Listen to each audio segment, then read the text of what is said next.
Before I begin, I do want to thank Dr. Jane Darwin, who is my alter ego best friend and has many more technical capacities than I have, and who was a part of putting this all together. So let me begin by saying that, oops. All right, this is what I mean. Okay, there he is. All right. Let me begin by saying that receiving this award is particularly meaningful for Lou, as both Tom and Ellie Hackett were mentors to him. I can't see. They played significant roles in shaping him as a clinician, scholar, and a researcher. We wonder how many of the future physicians receiving this award will have had the same privilege of having known the Hacketts. Here, yes, no. Here he is. No, I'm sorry, that was the Hacketts. Oh, man. All right, see what I mean? Here he is, our distinguished award winner. I can't see anything up here. Okay, Lou's measurable accomplishments: 30 awards, 18 research grants, 66 articles, many book chapters, a book, co-edited books, guest-edited journals, reviewers, etc., etc., etc. All right.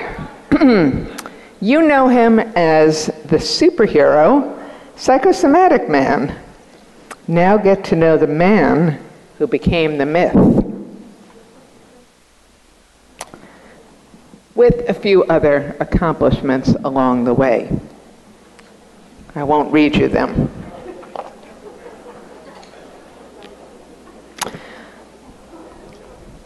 That would be great, thank you. Okay. All right. We'd like to introduce you to the many facets of Lou Cohen that make him the quirky, compassionate, honorable man that he is. He is a man with many sobriquets. All right. Contrary to rumor, Lou had very unremarkable beginnings. Lou was born in Washington Heights in Manhattan in 1950 to Vera and Irving Cohen. Washington Heights was the home of many German Jews who, like Lou's mother, had fled from Nazi Germany. He was deeply loved by his mother and advised by his American-born father, when fishing, always keep your tip up. The family was quickly expanded by the birth of two sisters, Felice and Toby, who are loyal and loving and are here with us today, as are three of his nieces and nephews and their families. Much later in life, Lou was joined by a brother, David, who now lives in Israel. As you can see, Lou was a happy but pensive child. It's bound for glory, this train. This train is bound for glory, this train. This train is bound for glory. Don't carry nothing but the righteous and the holy. This train, bound for glory, this train. All right, so here was an emblematic picture of Lou. We ask, what is he planning? His first publication? Is he lost in reverie? Is he on an ego trip? Has he just been going around in circles? Or does he know, as he sits alone, that he too is bound for glory? When Lou turned 12, his mother, thwarted by her own wish to become a psychologist, gave Lou a copy of Freud's interpretation of dreams. Her own father had said, if you hang around crazy people, you're going to become one. One might say the rest is destiny. Here we see Lou at his bar mitzvah, probably the crowning moment of his religious practice. Despite growing up in an Orthodox Jewish family, Lou preferred curling up with a book on the landing of his apartments, hiding on the stairs, instead of attending services. Lou was a handsome hunk who could have been a chick magnet, but his earliest loves all had 4 feet. When Lou was 13 and just past his bar mitzvah, a squirrel, who he named Nutsi Bubala, ran up his pant leg of his bar mitzvah suit. Lou persuaded his mother to allow Lou to raise him in his room in the city, and a true friend Nutsi became, until one night, in Nutsi's senescence, he bit Lou 3 times, and Lou, asleep, flung Nutsi across the room. He awoke to find Nutsi in rigor mortis, spread across his bed. Enter the theme of death. Was it euthanasia or was it murder? Lou then went off to college at age 16. He attended Woodstock, as did 499,999 other individualists who all looked exactly the same. But this time he did not go alone. He brought with him Cretin, his pet raccoon, whom he donned across his neck and who apparently helped him with the ladies. God only knows how. Cretin tended to bite as well, but this time Lou found his first effective therapeutic intervention. A hard tap from a lead pipe, and Cretin went silent. This actually was a method Lou wanted to try on me when he referred to me as Cretin whenever my own biting humor would get out of hand. In his 4th year of medical school, Lou went to London, where he studied with Anna Freud. There, 2 formative events occurred. The first was that he fell in love with Freud's study, and especially with its antiquities, which he inspected on a personal tour with Ms. Freud. Secondly, he worked in a perinatal mortality clinic. He returned from London to Brooklyn to begin his residency and started his first perinatal mortality clinic in the U.S., and his career in consult psychiatry was begun. Lou's love affair with death may have been fated. He almost died as a baby. So it was not a coincidence that his first foray into thanatology was with dead babies. Several months before he turned 35, his beloved mother, Vera, was diagnosed with an illness that quickly claimed her life. Seeing his mother's suffering, Lou became committed to palliative care. Patients with advanced renal disease were the one population who could elect to discontinue dialysis and choose to end their lives, and Lou became deeply interested in how patients made such difficult decisions. So, he wanted to understand what constituted a good death. When Lou develops a passion, and good death for him is a passion, he likes everyone around him to join him. Do not be surprised if you receive advance directives as you leave today with Lou as your medical proxy. Lou is not your most political guy, but death with dignity was his call to service. He was one of the originators of the 2012 referendum that would have permitted physician-assisted suicide in Massachusetts. The voters killed the referendum on Election Day instead of permitting them to kill themselves, but only by a slim margin, and Lou will be back. Cartoonists had a heyday, but to Lou, it is no laughing matter.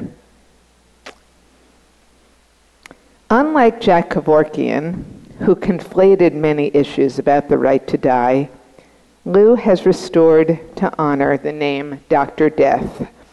His cause is to alleviate physical and emotional pain and show patients and families choices in dying which honor the ways they lived.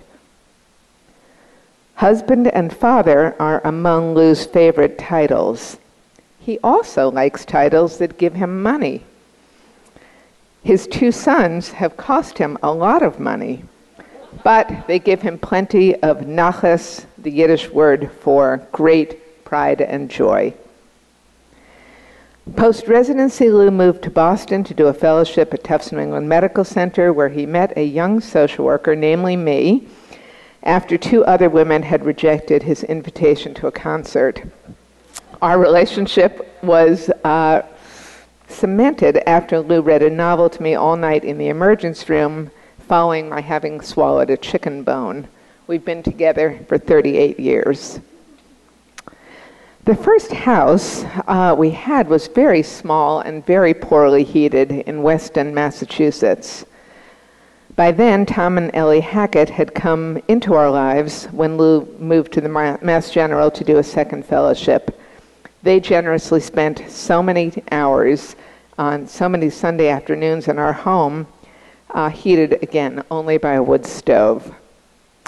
We have 2 sons, Zeke, now 29, and Jake, now 25. Lou dotes on these boys. It was the birth of our eldest son, Zeke, that prompted our move to Northampton, Massachusetts, and a new job for Lou at Bay State Medical Center after stints at Boston University Medical Center and UMass Medical Center in Worcester. I'm a professor at Smith College School for Social Work, and to be a 2-career family, we had to figure out how to have jobs in the same geographic regions in order to both work and parent. Lou gave up his job for mine, a small measure of the man. Zeke runs a nonprofit called The Intersection that mentors and teaches social advocacy to inner city kids in Baltimore, his adopted city. Jake also lives in Baltimore, where he works as a community organizer for the Child First Authority, a branch of Saul Alinsky's Industrial Areas Foundation. Both boys have the knack of getting grants from their father. Both have found independent, beautiful, smart, and funny partners whom we widely adore. Lou routinely took those boys around the world as he taught in places such as Sweden and London, Tokyo, Bulgaria, Israel, Amsterdam, Italy, Hong Kong, and Canada. Lou has brought the world to us, and those boys are now men and social activists who have begun to bring the world to us as well, nationally and internationally. But to us, his most prized role is as Daddy Duct Tape, who can be counted on to fix and repair all things. Lou also considered a brief foray into competition with Mrs. Fields and Famous Amos, making a great chocolate chip cookie that was originally called a Chewy Louie. Lou began taking these to friends who were dying, one of whom said, "If I had known, I might not have needed to die." Another said, "Simply to die for." Lou changed the name from Chewy Louie to Death Squares. If Lou could get ruby slippers that fit, he would click his heels and say, "There's no place like home." This is our home in Northampton, Mass. This is our home in Northampton, Mass. Given the vicissitudes of the Boston real estate market, we were able to take the little cottage in Weston for the big house with heat. We also have a very small lake house that gives Lou boundless pleasure as we worked really hard to take the city out of the boy. Lou has never met an award that he did not want or love. He particularly likes ones that come with residencies in grand villas in Italy, like the two he's had at Bogliasco and Bellagio. Some of his other awards include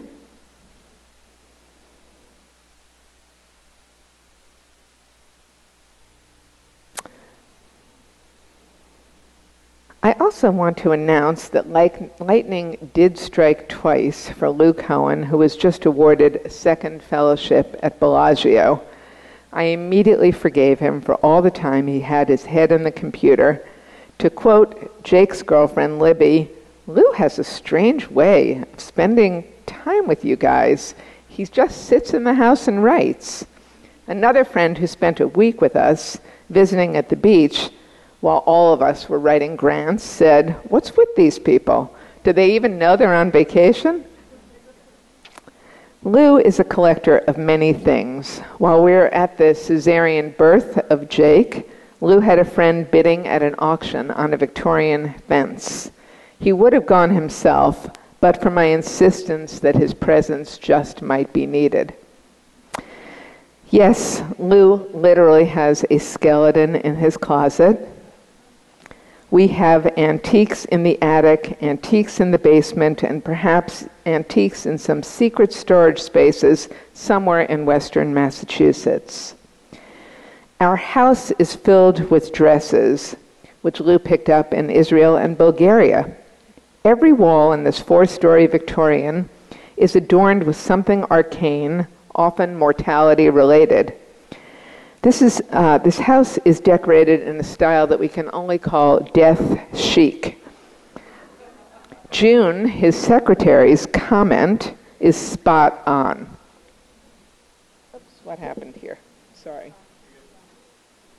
I'm fine? Okay. All right.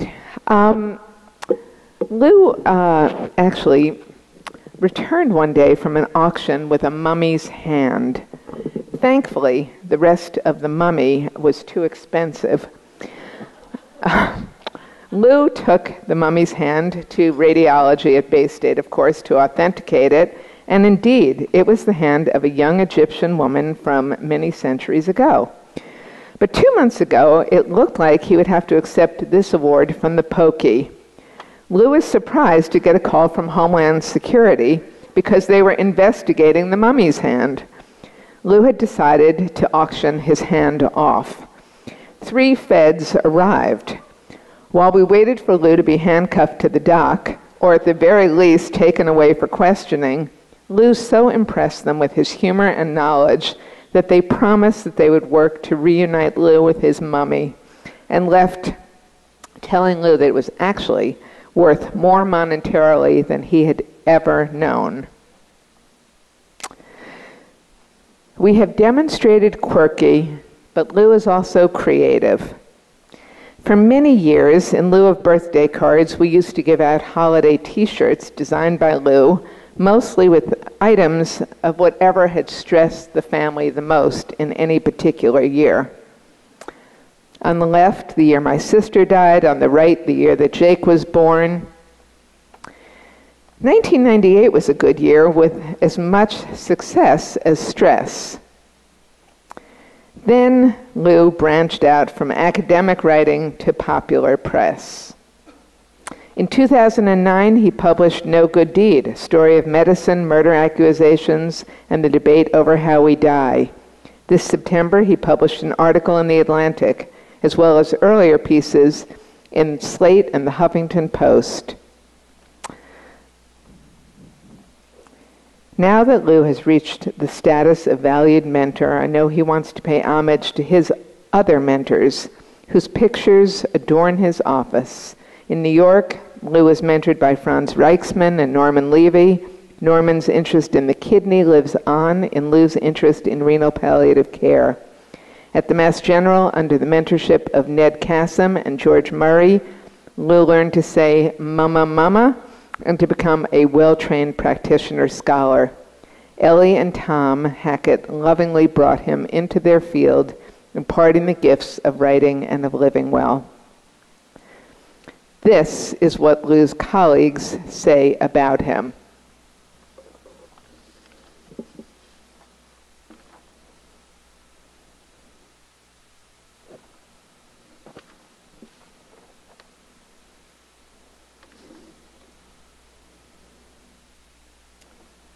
And so, with this honor, it is my honor to introduce Lou Cohen. I want to say that this little boy on the train, musing about whether his train was bound for glory, became a man of great distinction. For him, the Hackett Award is the culmination of a lifetime of enthusiasm, passions, and achievements. Two sons whose gifts for social justice evoke such pride and admiration, a home and a life full of travel and pleasure in the interesting and in the arcane. The Hackett Award embodies the best of Tom and Ellie in Lou, a deep curiosity, a commitment to the highest ideals of scholarship, a profound understanding of conditions of suffering, and a sense of inquiry which pervades every aspect of Lou's life. Lou's unending capacity to delve deeply into the human predicament of death with dignity, his ability to articulate the meaning of lives lived fully, his social justice commitments for good deaths, and in his joy in living well, fit with the Hackett's own lives and deaths. Lou has lived his life modeling for his students, his colleagues, and his family what is possible. His humor, his zaniness, and his huge contributions to the field of psychosomatics are all a part of our celebrating with him the Hackett Award. Please join me in welcoming Lou Cohen. I must tell you that I did not get the chance to preview Joan's introduction. If you believe everything that was said in it, you're more naive than I think you are. But there's a lot of truth in it.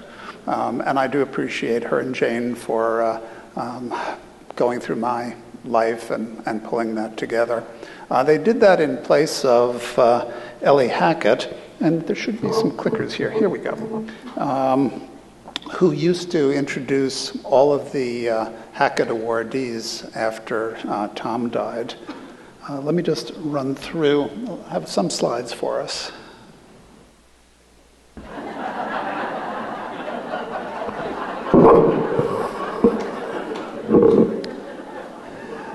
And I'll give you an outline of what I'll speak about. First, a little appreciation of Tom and Ellie, then a couple of things that I'm proud about what's gone on in my career. 3 life events, some of which have been already underscored by Joan. And then we're going to talk about Sigmund Freud's terminal illness. And I'm going to show you some Freud home movies. Since you've seen me on the train, you'll see what Sigmund looked like. You've seen this slide before, and it indeed is, I'm old-fashioned in the sense of, and I hope that this is one of those customs that you'll consider making use of as well, which is to get photographs of your mentors, put them up on the wall. And as you can see, there is the crew. Tom was exceedingly important to me. I should tell you, for those who didn't know the man, as the chairman at the Mass General, he was an extraordinarily charismatic figure. He came in, Catholic cowboy from Chicago, into a Brahmin institution, and just by the force of his personality, he was beloved and was able to pull together an extraordinary department that continues to this day to be a powerhouse in not only consult psychiatry, which was his identity, but in psychiatry in general. He had, incidentally, the loudest laugh of anyone I've ever met. Well before you saw Tom, you'd hear him laughing down the hall. And the other feature about him, which was really quite neat, was that he had the capacity, and I saw this later with Anna Freud as well, of listening to what you had to say and he would both find something that was unique in what you said, but bottom line is he would leave you feeling as if you had, in fact, said something that was brilliant, insightful. I mean, you felt, 20 feet taller after you spent even just a minute or two with Tom Hackett. He and Ellie, his wife, ran for many years a writing seminar in which residents, fellows, junior attendings would submit manuscripts, meet together, we'd tear them apart, and Ellie was not a science person herself, but she knew the language, she knew English, and she had that capability of, again, like Tom, making you feel as if you were engaged in a worthwhile project. Anything I have written since then is really a product of the two of them. One of the things that I enjoy the most in my office, you may have seen it on that wall, was this little picture which I got from Ellie. Tom had died the previous year, and this was their grandchild that was born subsequently then, Tom Jr., and the pencil or pen inscription is, "Dear Lou and Joan, life continues to unfold. Affectionately, Ellie." Now, the Hackett Award is the part of the APM's meeting that I got to tell you, and I've been going to 25 plus of these, is invariably my favorite part.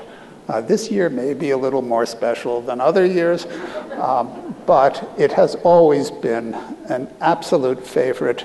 And the reason it's a favorite is because, and Ellie had this particular gift to shape it this way, and Joan, I knew, would do the same, which is that you meet people in the course of these meetings who have written the textbooks, who've written the chapters that you've read, who maybe you get to say hi to, and over the years you begin to feel like maybe you kind of know them. They get the Hackett Award, and then when Ellie, or in this case Joan, gets up and does an introduction, you suddenly realize you've come to know them as a person, as a human being, that you can relate to in a way that, there's nothing else that goes on at this meeting that quite captured that for me, and every year I would love it. There was person after person who I got to meet by sitting in the audience and listening to that introduction, and then sometimes for better or for worse, what their presentation was. I'll stay back with that for a second, which is, well, it doesn't go, here it is. Which is, as an awardee, I can tell you that the process you go through is this one of looking in the mirror and seeing your younger self and wondering and thinking about how you became who you are with your gray hair or whatever as you stand up in front. So this is for the male Hackett awardees, and this is for the women Hackett awardettes. But again, it's that looking in the mirror and seeing your younger self staring at you. Joan has already alluded to the fact that I came back from London and began my residency. I went to London, I was 23 years old. I was a fourth-year medical student, and I mentored under Anna Freud and some of the physicians she worked for, one of whom had set up a clinic. He was a pediatrician in which he'd meet with parents who had had deaths of children. And he would go through autopsy reports, try to make sense of it. While I was there, it turned out that all the cases were perinatal mortalities, although he didn't himself exclude things. And I came back with the idea that when I went into residency, I would try to set up such a thing in the United States, which with the help of OBGYN and pediatrics we did. It became a model. And it changed what had been the norm, which was when parents would have a baby that would die. Up until then, really nothing more would go on. They'd often stay on the obstetrical floor, and they would never see the baby's body. very little mention was made of it, and we instituted some things that I'm proud to say in the country are now sort of the norm when such tragic events occur. I also became very influenced, both in medical school and then in residency, with the field of nephrology. In turn, I've had the good fortune of, when there's a psychiatric chapter about kidney, I've gotten to author many of those, and likewise the other way around, when there's a nephrology chapter that wants to speak to the psychiatric aspects, I get tagged and have had the pleasure of being able to do that. No Good Deed was that book that Joan showed, which was my first foray into trying to write for not us per se, but for a general audience, write a nonfiction book. I had been interested very specifically in nephrology, and my first research efforts there had been on the individuals who make the decision that they've had enough of dialysis, that it's time to stop, and then they die. And I had looked at that prospectively in a number of different centers, written about that. That's kind of where I made my bones, I guess, as a researcher first. Came across this case at my own medical center, in which a couple of nurses were accused by a nurse's aide, after we had one of those deaths following dialysis discontinuation, they were accused of having euthanized or murdered the patient.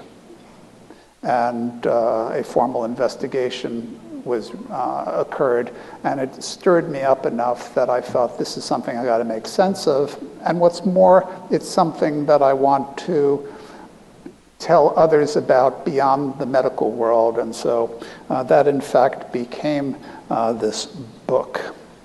I'm engaged for the last 4 or 5 years now, since publication of the book, on a new writing project. Deadly Decisions, whether or not that's going to be the title is not up to me. It'll ultimately be the publisher. But in this case, it's I've gotten interested, I've sort of shifted just a little bit from the dialysis discontinuation to the Death with Dignity movement that's going on in the country.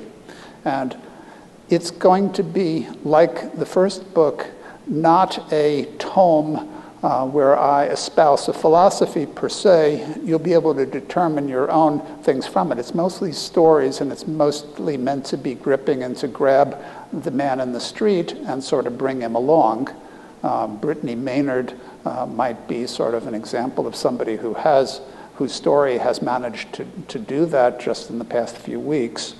But I can tell you sort of philosophically that I would argue that there's been, just in the years that I've been in practice, a shift from prolonging life at any cost to one of relieving suffering, and even through accepting of various death-hastening practices.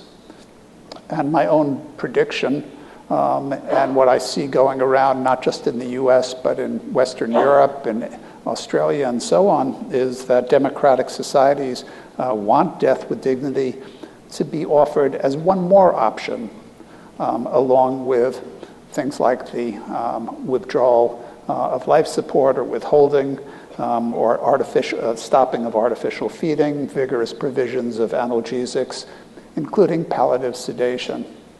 And I recognize, by the way, as I say this, and as I'll go further, that this is still a very controversial idea. This is a divisive idea, that in this room there will be people, certainly, who I respect on both sides of this. But that's kind of where I'm coming from, what I'm writing about now.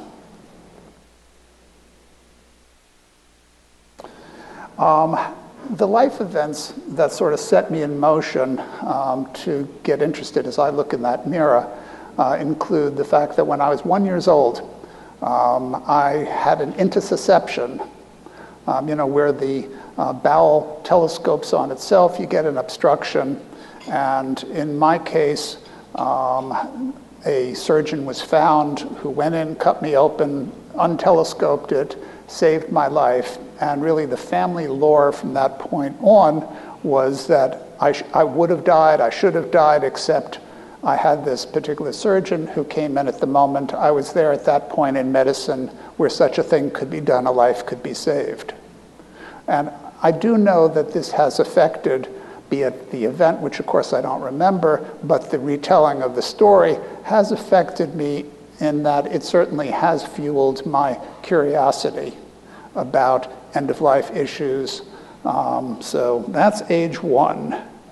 My mom, as Joan mentioned, fled the Nazis early, 1933-34, from Berlin.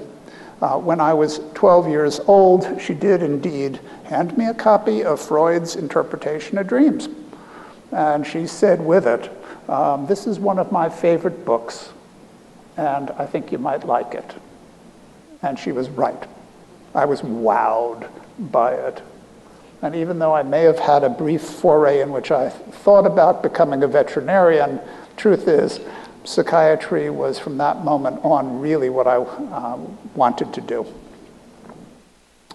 And came fourth year of medical school, which at Downstate, which is where I was at the State University of New York in Brooklyn, we had elective years, and I had the opportunity to apply and was fortunately accepted to spend the year in London at the Hampstead Child Therapy Clinic, which was a psychoanalytic institute that Anna Freud had set up. She was the recipient of many American Foundation grants, and so part of her way of giving back was she would take about 3 American medical students each year and sort of bring them in, would do some lectures, allow them to attend functions. I spent a lot of time in the library.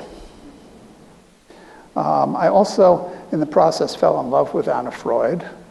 This is her with her father. Probably they used to go out looking for mushrooms together, kind of a European activity. This is her a tad older. She was a great fancier, as was he, of dogs. This is a formal portrait, but this is probably what she looked like when I knew her in her mid-80s. But her age and her physical appearance was no barrier for me. I was gaga over this woman. And I mentioned I spent a fair amount of time in the library where there was a big marble bust of Sigmund Freud, probably this bust or a copy of it. Now, I do have a little informal survey, not like Paul is asking you to do for the APA, but I have a few questions that I would like you, if you don't mind, to kind of answer and just sort of note your answers. During the course of the rest of the talk, I will give you the answers, and then I will ask for a show of hands as to how many people got them correct or got them incorrect, plain and simple. Okay, so bear with that. And so you don't have to write these down, but it's as follows.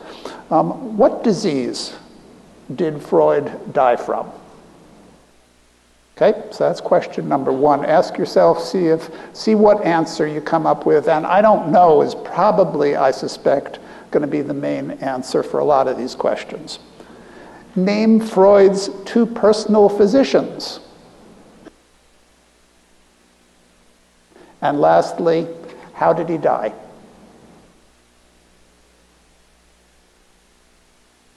And I'll start by giving you the answer to the 2 personal physicians, because this is a picture of Felix Deutsch and his wife Helena Deutsch, who I will talk about. And Felix was his first personal physician.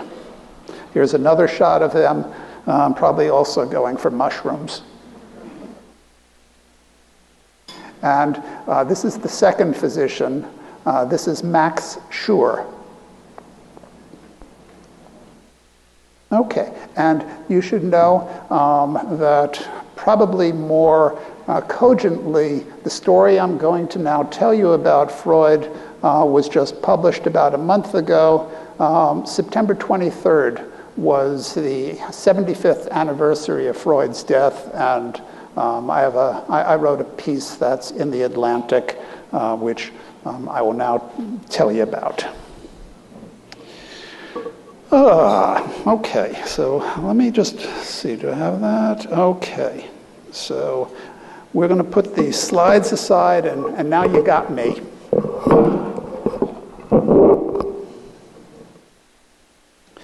And before I go further into Freud's story, I really want to thank, again, the APM. I want to thank, in particular, Linda Worley and Michael Bostwick, who I consider to be the Ginger Rogers and Fred Astaire of the organization, for making this meeting happen. This is an astonishing sight, I could tell you from here, looking at all of you. Also want to thank, by the way, Steve Fischel, who was mentioned briefly before. Steve Fischel is the director of the consult service over at Bay State Medical Center. He's also the head of the residency training program. You don't get much respect probably for either of those compared to researchers who bring in big bucks, but a tip of the hat to him for the work he does, and also for, he's the guy who's been filling in when I've not been around. I'm very appreciative of him, Ben Lipson, and the other members of my department. We are incidentally looking for a full-time consultation psychiatrist. So speak to Steve Fischel if you have some interest. All right. So when I was sitting in the library underneath the bust of Freud, I came across a book. It was a book called Freud, Living and Dying, and it was by Max Schur. And the book turned out to be mostly gobbledygook. I mean, it's about Freud's death theories, about the death instinct, and so on. Forget it as far as that's concerned. But it also includes, in great detail, with great frankness, Schur's account of treating Freud, of meeting him for the first time, and of treating him right up to the point that he died. So it's a magnificent first-hand account of a subject that when I read it at age 23, it drilled into me, but I gotta say, at 23, I was too young to understand it. And it's kind of been one of those things that sort of I keep regurgitating and thinking over and trying to make sense of it. Maybe now at 65, I think I have a little bit better handle on it. And so let me tell you the story. But I'm going to first set a scene for you with similarities to this, in that now we're talking 1956, and we are talking the American Psychosomatic Society, okay? The other society, similar to ours. And in 1956, Dr. Felix Deutsch was invited to Boston, where they were having their annual meeting, to offer reflections on Freud's 100th birthday. Now, he asked the assembled to consider the following question, quote, "How much and when shall a patient be told about his condition, about the nature of his illness, and the threat to his life he has to face?" Okay, good question. Deutsch then went on to describe how in April 1923, his 67-year-old patient said to him, "Be prepared to see something that you will not like." Standing at the podium in Boston, he recounted what happened after he looked into his patient's mouth. "At the very first glance, I had no doubt that it was an advanced cancer. To gain time, I took a second look and decided to call it a bad case of leukoplakia due to excessive smoking." Now, it wasn't leukoplakia, which is a precancerous condition. Deutsch knew immediately it was an epithelioma, a malignant cancer. And 33 years later now, 1956, he's addressing his colleagues, trying to convince them why he prevaricated. Deutsch began by explaining that physicians of his era feared doing more harm than good by using the dreaded word cancer. And it was common to conceal bad diagnoses. Physicians also of that day made unilateral decisions.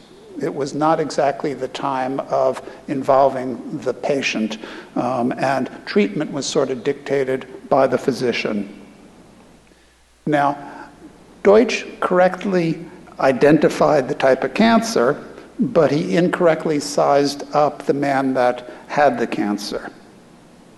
And part of why he misread Freud was that he was very affected by a recent event that had occurred with Freud, which was that Freud's 6-year-old grandson had just died not too long before of tuberculosis, and Freud had gone through an intense feeling of grief.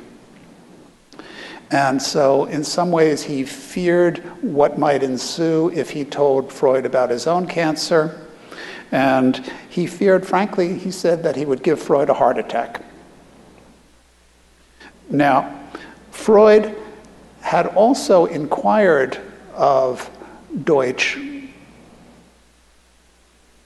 the following. If he was suffering, he wanted to know, would Deutsch help him to disappear from this world with decency?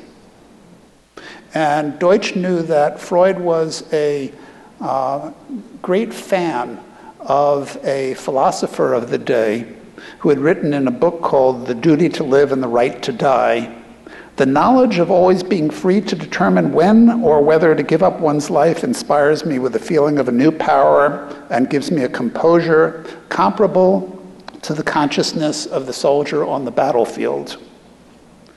And so Deutsch was, frankly, worried that Freud was going to commit suicide, or in some ways, even worse, ask him to help to commit suicide, to end his life.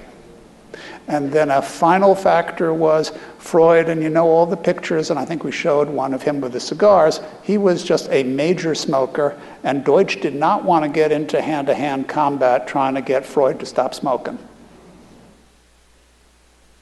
Now, Deutsch stumbled further when what ensued was there were 6 of Freud's closest psychoanalytic associates who met together at his house, and Deutsch told them about Freud's illness.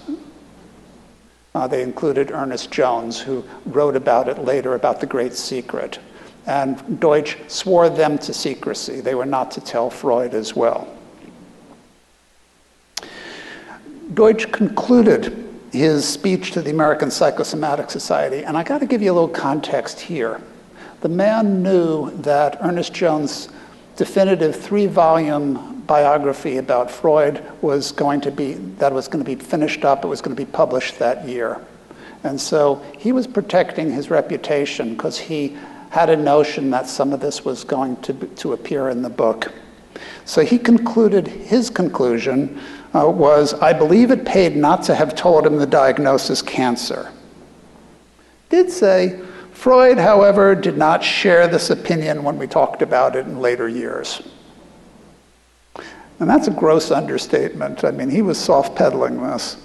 Helena Deutsch, the wife, tells about that that Felix Deutsch, after the first surgery that Freud had where it became obvious that in fact it was a cancer, that Deutsch went to his office, stayed there till 4 o'clock in the morning, finally came out, and she said, Felix resigned from his position as Freud's personal physician, and the explanation that a doctor's most important possession is the full confidence of his patient, and that he had obviously lost Freud's. Freud was angry because he believed my husband had underestimated his strength. And I should say later, when Jones confessed to Freud that the 6 psychoanalysts had been told about the diagnosis by Deutsch, Freud said, mit welchem Recht, with what right? He was spitting mad. And so what then happened was Freud's acolytes, his circle, put out the word that the professor needed a new physician, new personal physician. Marie Bonaparte, Princess Marie Bonaparte, was someone who Freud had analyzed and who had become a colleague, as often happened in those days. And she had been treated a number of years before by an internist, Viennese internist named Max Schur. And so she heartily recommended Max Schur. And Max Schur, as I said, eventually wrote this book describing, among other things, the interview that he had with Freud. During that meeting, Freud informed the young internist, Schur was 40 years younger than his patient at the time, told him there were two elements of the doctor-patient relationship that would be more important to him than anything else. The first was that absolute truth be between them, between the two men, between the doctor and the patient. And the second thing was that when the time comes, you won't let me suffer unnecessarily. And Schur agreed to both of those.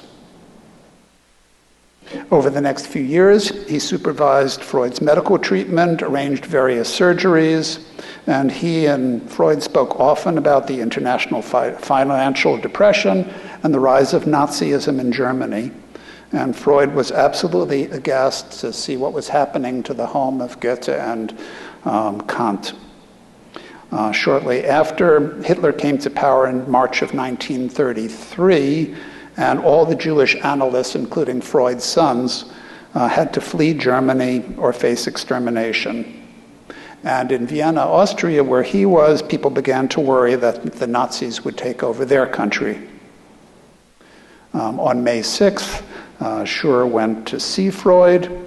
On May 10th, the newspapers reported widespread burning of Freud's works by crowds of Nazi sympathizers. And as the books were fed into the fiery pyre, the mob chanted against the soul-destroying overestimation of the sex life. And on behalf of the nobility of the human soul, we offer the flames the writings of Sigmund Freud. 1936, his cancer spreads on the palate. More aggressive surgery is needed. 1938, the cancer is now in parts that can't be reached surgically. He's getting radiation therapy. In February of 1938, Hitler issues an ultimatum to the Austrian chancellor to capitulate or be invaded. And shortly thereafter, March 11th, the German army invaded and annexed Austria. Nazi flags fluttered in front of many residential homes. Thugs clad in brown shirts and hooligans ran around attacking Jewish stores, synagogues, and homes. There were attacks, there were murders. There was also a virtual epidemic of suicides, and 500 Austrian Jews killed themselves rather than face further humiliation and assaults. And it was sometime right after that, or in that context, that Anna Freud turned to her father and asked, wouldn't we be all better if we killed ourselves? And Freud replied, why? Because they would like us to? So this man who his first physician feared was going to kill himself, this was just not part of who Freud was. Anna, on the other hand, and her brother Martin both realistically feared that they risked arrest and possible torture. At the time, the Germans believed that there was a conspiracy going on among analysts and other unsavory elements in the population. And so Anna and her brother appealed to, or met with Max Schur, discussed this, and he gave them each a lethal amount of barbiturates. which they could keep with them and use if needed.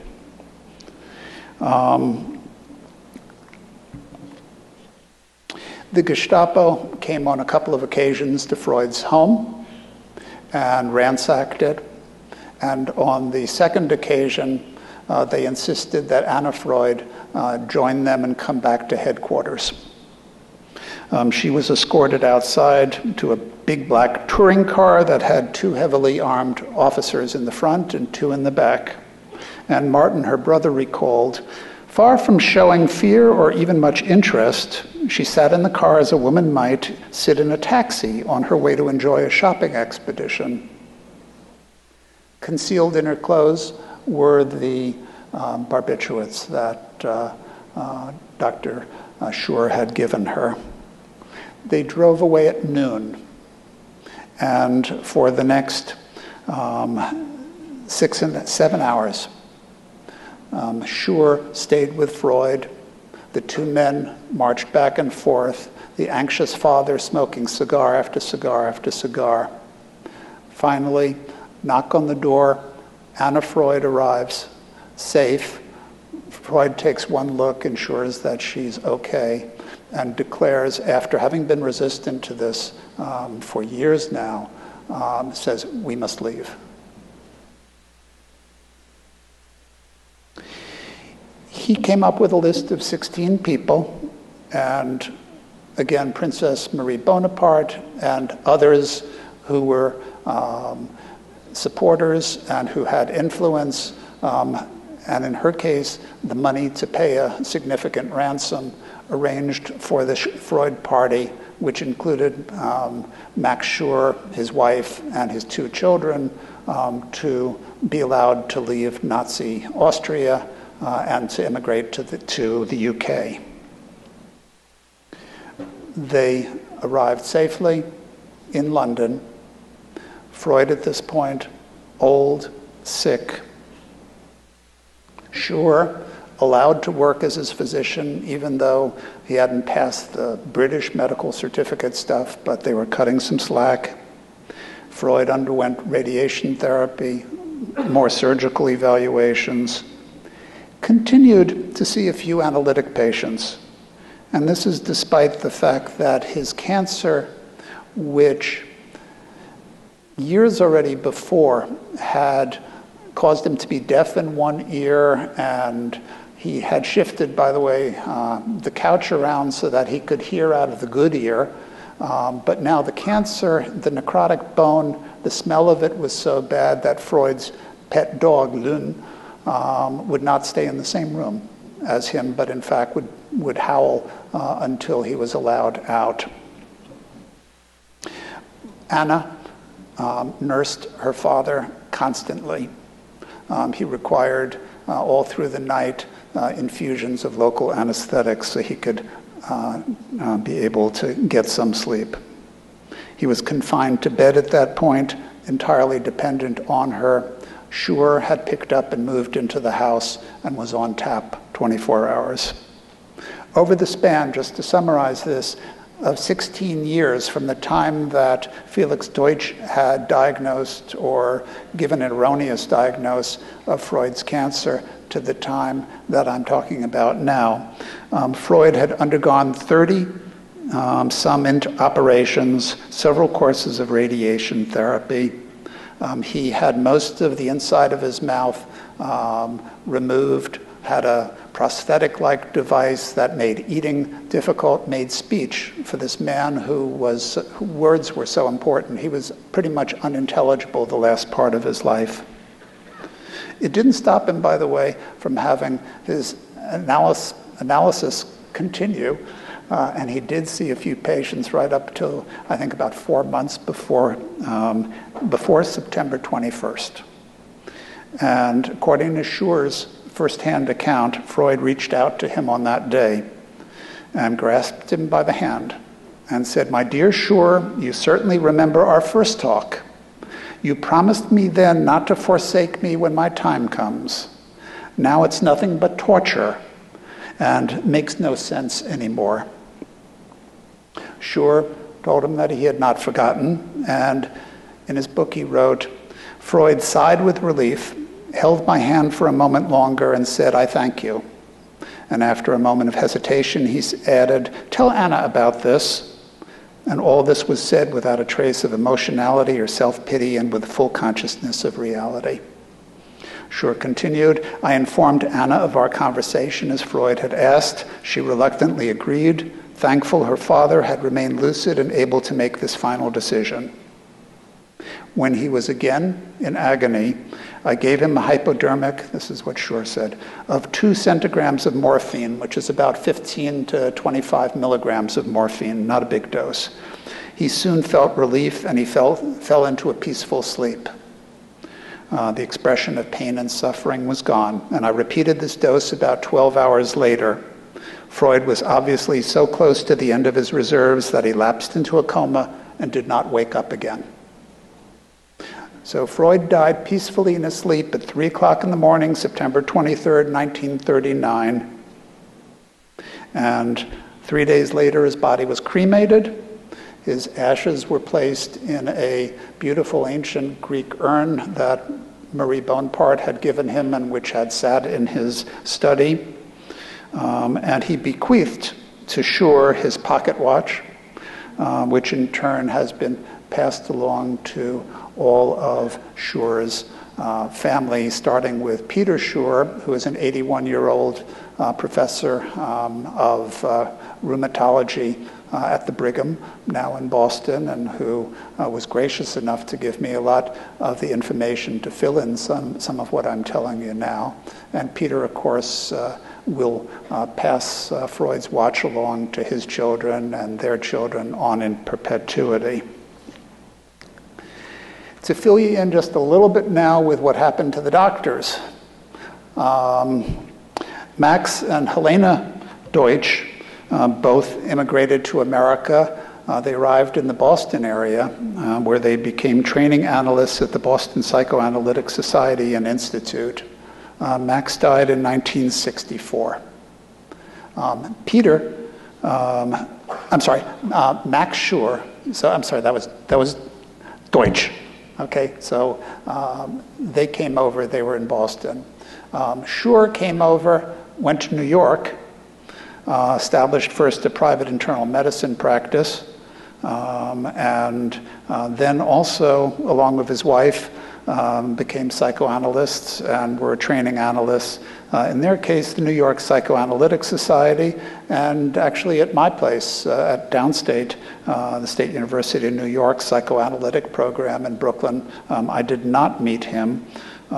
He developed a cardiac condition, refused to get hospitalized, chugged along for a bit, another heart attack, refused to get admission, and died in 1969. That's the Freud story I wanted to tell you about. Let me ask you now to go back to that survey if we can, and if you could show me my slide there. There we go. So what I want is a show of hands from you, if you don't mind, as to how many people got the first question, what disease did Freud die from? How many people got that? Okay, I'd say what, about half, would we say? Yeah, a goodly number. Were you able to name Freud's 2 personal physicians? So how many? I got 1, 5. Well, you know it because I've told you. So there we're talking. And lastly, how did he die? And let me say, before you raise your hand on this one, my own thinking, and you can use different terms. You could say, some people have said euthanasia, some have said physician-assisted suicide. Frankly, my reading of it, and we can talk about this in the Q&A as well, is he died from terminal sedation, or what people would also call palliative sedation. Namely, he was placed in a coma to palliate the symptoms that he had, and with a full knowledge that he was not going to be brought out of it, that he was going to die from it. But again, we can talk further. How many would say, in fact, be it palliative sedation or that you knew that he died from some version of euthanasia? And again, you know, just a smattering, a few more than knew Freud's two physicians, but now you all know the answers to those. Okay, I did want to show you a little bit of some Freud family movies. If you go on YouTube, there's 23 minutes worth, but if you wouldn't mind rolling these were narrated by Anna Freud. Most of them were from the princesses. Now it's coming. That's the princess's daughter, Eugenie. When she came, she took these photographs. And this is already the garden in Maresfield Gardens. We had this couch put up for my father to rest. So this is in London, Maresfield Garden, Hampstead. This is, in other words, the backyard of where I studied. Last year already. Now this is definitely a birthday. Flowers. Oh, that's a wonderful little golden thing. It was a very favorite piece. That's the woman I loved. It was stolen afterwards by burglars who broke in the night. It's the last birthday. Well, this is Paula, who always insisted that the dogs, as you see Lynn has returned, the dogs should congratulate, which the dogs didn't like to do.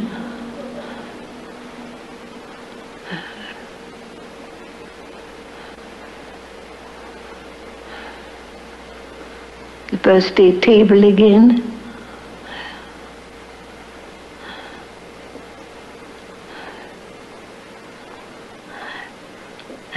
Flowers.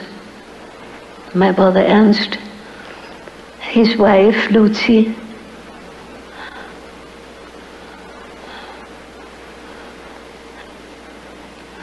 Now, poor Jumbo has to go and congratulate, and he doesn't like it.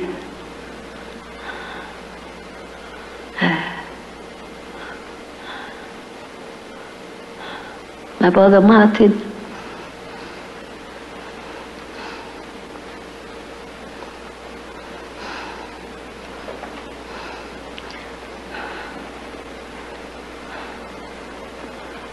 My father goes back to his studio to have some peace and quiet, and Jumbo follows.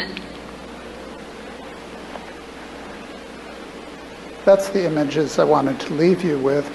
Before I sort of declare this time for the Q&A, I wanted to tell you the other nice thing about the Hackett Award ceremony is you do get to invite family and friends. I have 18 of my nearest and dearest here. I want them to just stand up for a moment because they came from afar for this, and I'm proud of them more than most anything else.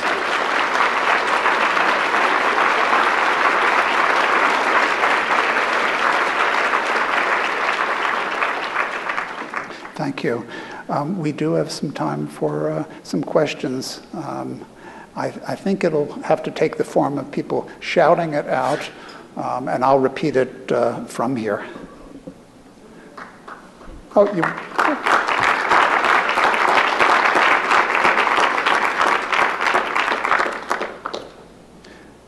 Any questions? Yeah, so the question is, early in my career, how aware was I of these issues that we now sort of subsume within palliative care? Again, I think that's where this book sort of had sunk its harpoon into me. There was something about it that seemed so right, that made so much sense to me. But there was no palliative care as we know it. There was hospice. I did visit St. Christopher's, which was one of the first hospices in London while I was there. I eventually got to speak there as well. But no, this was the harpoon, the first harpoon in my hide. Yeah. Any other questions? Well, I'd appreciate, I'm sorry, over here, sure. Give it a shout or a card or. Wonderful talk, thank you. I'm wondering if you have any sense of psychotherapeutic pearls or techniques that you carry away from the time with Anna Freud? Psychoanalytic pearls. Psychotherapeutic pearls. I would